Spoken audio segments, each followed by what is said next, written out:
Here's a tutorial for the sliding scale intro. So when the music starts, you're gonna wait 8 counts, and then you're gonna step on 1, 2, look 3, gasp 4, 5, 6, you're lowering your hands, and you take 2 steps on 7 and 8. So again, you wait 8 counts, and then you go 1, 2, 3, 4, 5, 6, 7, 8. And then after that, you're going to do a pas de bourrée on 1 and 2, 3 and 4, 5.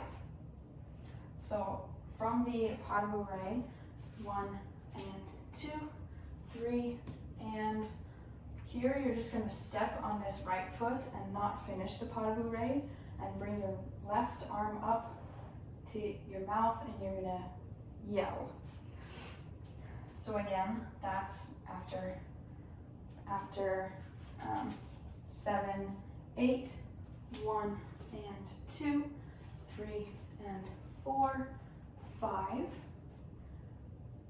That's 5, 6, and then you're going to go 7, 8, waving.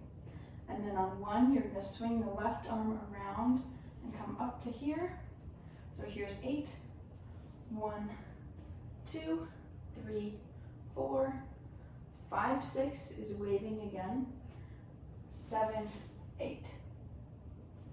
So again, from the beginning, you're going to go 1, 2, 3, 4, 5, 6, 7, 8, 1, 2, 3, 4, 5, 6, 7, 8. 1, 2, 3, 4, 5, 6, 7, 8.